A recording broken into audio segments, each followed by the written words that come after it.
Hello, my name is Emily Satterfield, and this is my presentation on constructivism. What is constructivism? Constructivism is an approach to teaching students concepts and connecting prior knowledge to new knowledge. It's an active approach where the students have hands-on learning and they interact with other students to build knowledge. The theorists for constructivism are Lev Vygotsky, Jean Paget, Jerome Bruner, and John Dewey.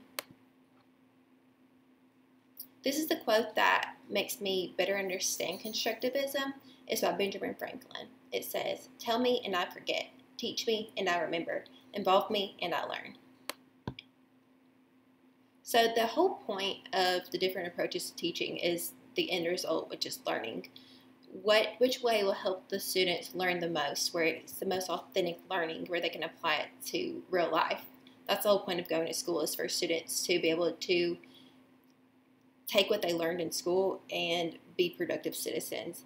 If a student doesn't understand when to use certain concepts, then there's no point of them learning them. So you have a traditional approach, which most of us are taught in school, or you have the constructivism approach, which is the new way of teaching. The traditional approach, they start with a simple concept and they build on it to get to the main focus.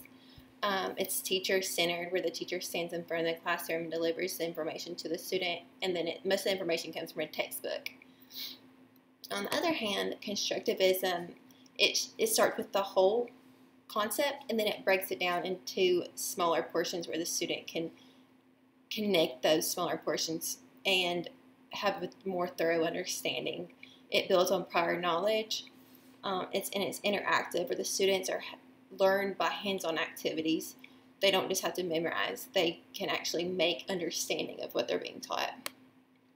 There's 4 main concepts that make the traditional approach and the constructivism approach different.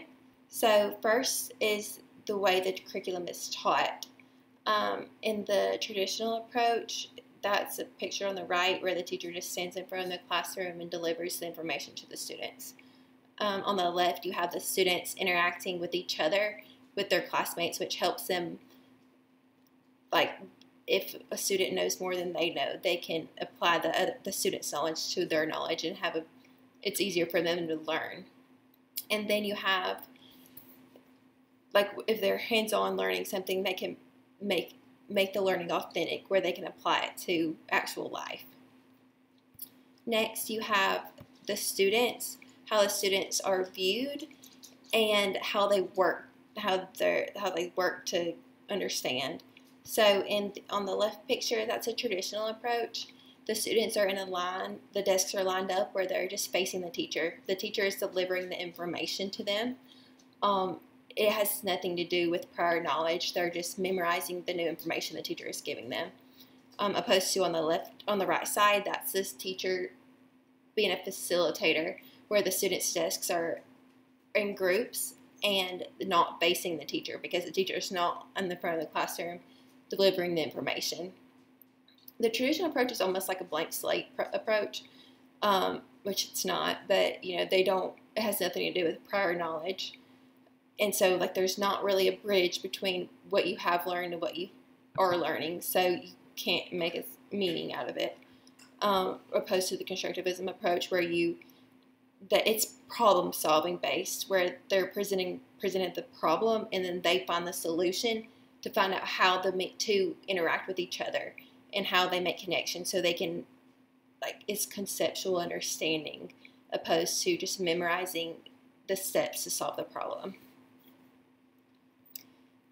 The third difference is how the teachers are in the classroom. Like I've already said, the teacher in the traditional approach stands at the front of the class and they just deliver the information to the students. It's authoritative. They don't care about the students' interests or their questions. It's cut and dry. This is what you learn, and this is what I'm teaching you.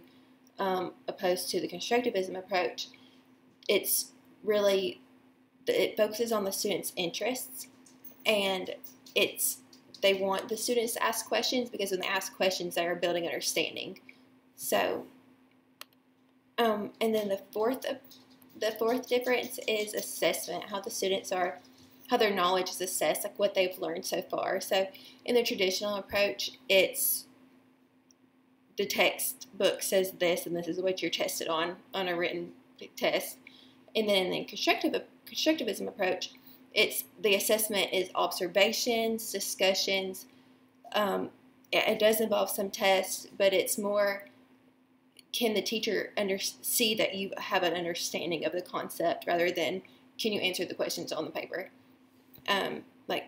So you want to know, like if you have a problem where the student's doing a division, you want to know the student knows more than you do this step, this step, this step.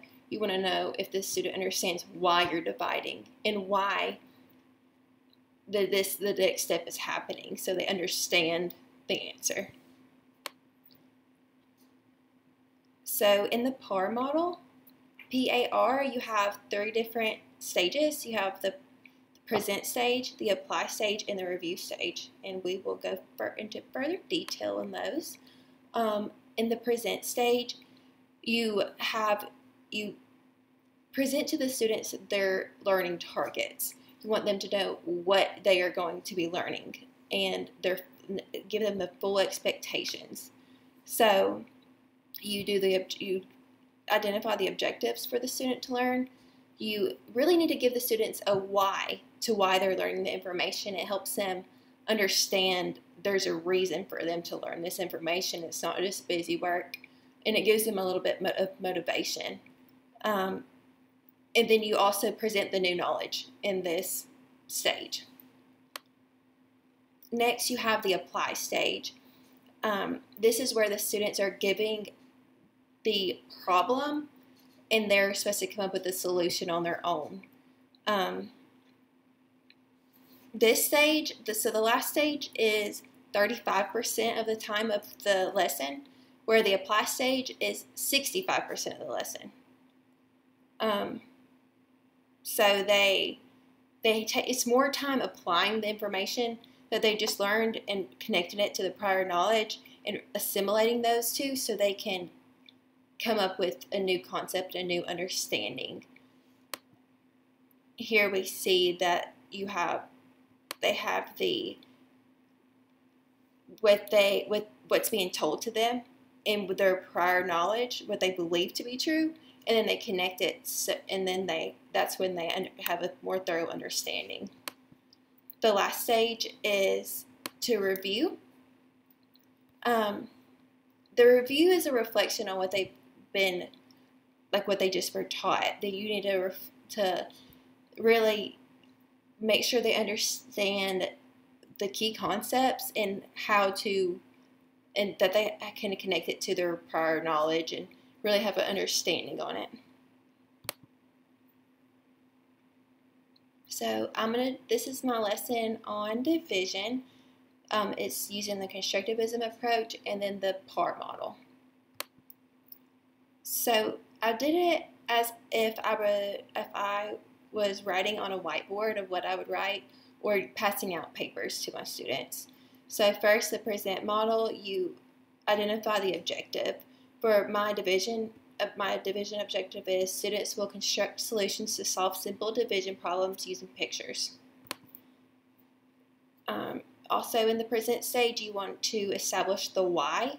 So my why for learning the division is a problem. If you have 3 dogs and 9 tennis balls, how many tennis balls will each dog receive if the tennis balls are divided evenly among the dogs?